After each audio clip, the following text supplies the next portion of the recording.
বাংলাদেশে ফার্নিশড অ্যাপার্টমেন্টের বাজারটা কিন্তু ভেতরে ভেতরে একদম বদলে গেছে, একটা সাইলেন্ট রেভলিউশনের মতো। যেটা একসময় ছিল শুধু হাতে গোনা কিছু মানুষের জন্য, সেটা এখন হয়ে উঠছে অনেকের জন্যই একটা দারুণ হাউজিং সলিউশন।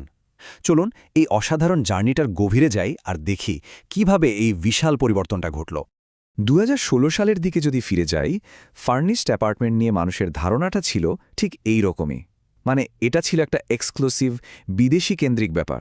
কোনো সাধারণ বাংলাদেশি পরিবার যে একটা ফার্নিশড ইউনিট ভাড়া নেবে, এটা তখন সেভাবে ভাবাই যেত না।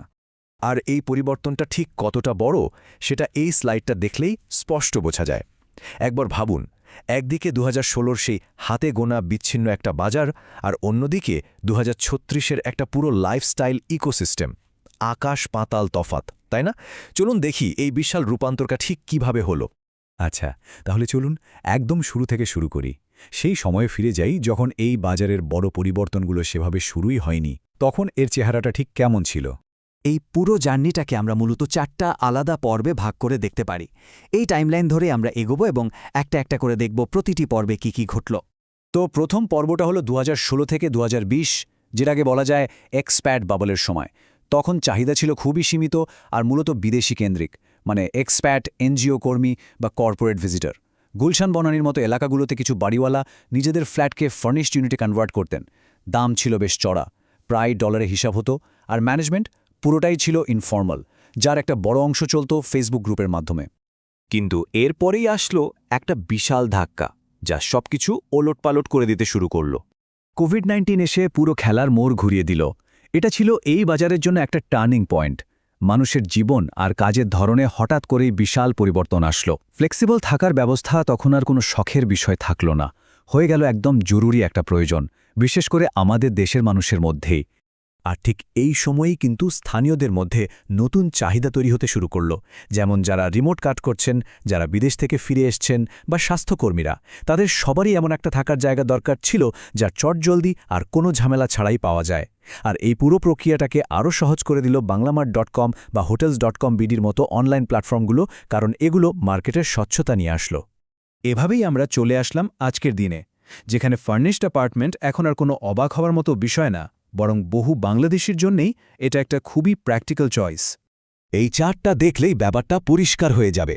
বাজারের চেহারাটা এখন কতটা পাল্টে গেছে। এখন আর শুধু বিদেশিরাই নয়, শহরের পেশাজীবীরাই মার্কেটের প্রায় 40% দখল করে আছে। এছাড়া কর্পোরেট সংস্থা, ছাত্রছাত্রী, তরুণ দম্পতিরাও এর বড় অংশ। বোঝাই যাচ্ছে স্থানীয়রাই এখন এই বাজারের প্রধান চালিকা শক্তি। এই বদলের আরেকটা গুরুত্বপূর্ণ দিক হল মার্কেটের প্রফেশনালিজম। এখন আর শুধু ব্যক্তিগত বাড়িওয়ালারা নন, বরং বড় বড় প্রপার্টি ম্যানেজমেন্ট ফার্ম আর ডেভেলপার কোম্পানিগুলো এই খাতে আসছে। এতে করে সেবার মানও কিন্তু অনেক উন্নত হচ্ছে। এই টেবিলটা হলো পুরো গল্পের সারমর্ম, এক নজরে সবকিছু। দেখুন, ডিমান্ড ড্রাইভার কলমে ২০১৬ সালে যেখানে ছিল শুধু এক্সপ্যাট, সেখানে ২০৩০-এর পর এটা হয়ে যাচ্ছে ব্যাপক শহরী চাহিদা। সাপ্লাইটা দেখুন, যেটা আগে ছিল শুধু ব্যক্তিগত কিছু ইউনিট, সেটাই হয়ে যাচ্ছে টেকনোলজি বেসড প্রপার্টি। আর দাম, যেটা ছিল ডলার ভিত্তিক আর আকাশ ছোঁয়া, সেটাই এখন হয়ে যাচ্ছে অনেক বেশি কম্পিটিটিভ আর বিভিন্ন স্তরের। তো সামনে কি আছে? ২০৩৬ সাল নাগাদ এই মার্কেটটা কোথায় গিয়ে দাঁড়াবে? চলুন ভবিষ্যতের দিকে একবার তাকানো যাক। ভবিষ্যৎটা কিন্তু আরও ইন্টারেস্টিং। ২০৩৬ সালের মধ্যে বাজেটটা শুধু ঢাকার মধ্যেই আটকে থাকবে না, চিটাগং, সিলেটের মতো বড় শহরগুলোতেও ছড়িয়ে পড়বে। সাবস্ক্রিপশন বেসড মডেল আসবে, যেখানে মাসিক ভাড়ার মধ্যেই হয়তো সব সার্ভিস চলে আসবে। আর স্মার্ট হোম টেকনোলজি তো থাকছেই। মানে এটা তখন আর শুধু একটা থাকার জায়গা হবে না, হয়ে উঠবে একটা কমপ্লিট লাইফস্টাইল প্যাকেজ। আমরা তো দেখলাম কি হয়েছে, কখন হয়েছে, কিন্তু সবচেয়ে জরুরি প্রশ্নটা হলো কেন? কেন এই বিশাল পরিবর্তনটা হলো? এর পেছনের মূল কারণগুলো কি? প্রথম এবং সবচেয়ে বড় কারণটা হলো আমাদের লাইফস্টাইল। আমরা, বিশেষ করে তরুণ প্রজন্ম, এখন আগের চেয়ে অনেক বেশি মোবাইল। চাকরি, পড়াশোনা বা অন্য কোনো কারণে শহর বদলানো এখন খুবই সাধারণ একটা ব্যাপার। এই ফাস্ট পেসড জীবনে লম্বা সময়ের জন্য বাসা ভাড়া নেওয়ার চুক্তিটা অনেকের কাছেই একটা বোঝা মনে হয়। দ্বিতীয় কারণটা হলো সময়। আচ্ছা, একটা নতুন বাসা নেওয়ার পর আসবাবপত্র কেনা, সব কিছু সেট করার যে কী পরিমাণ হ্যাসেল, তা তো আমরা কমবেশি সবাই জানি, তাই না? এই সময়ে আর শ্রমটা অনেকে এখন আর দিতে চান না। ফার্নিশড অ্যাপার্টমেন্ট এই সব ঝামেলা থেকে এক কথায় মুক্তি দেয়।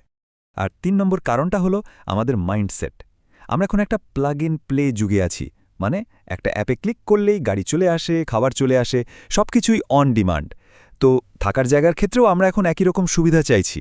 এবং শেষ কারণটা হলো টেকনোলজি, আর তার চেয়েও বড় কথা আস্থা। অনলাইন লিস্টিং, ভার্চুয়াল ট্যুর আর কাস্টমার রিভিউর মতো জিনিসগুলো এখন বাসা না দেখেই ভাড়া নেওয়ার ব্যাপারে একটা ভরসা তৈরি করে দিয়েছে। আর এই ডিজিটাল ট্রাস্টই মার্কেটটাকে বড় হতে অনেক সাহায্য করছে। তাহলে সব মিলে গল্পটা কি দাঁড়ালো?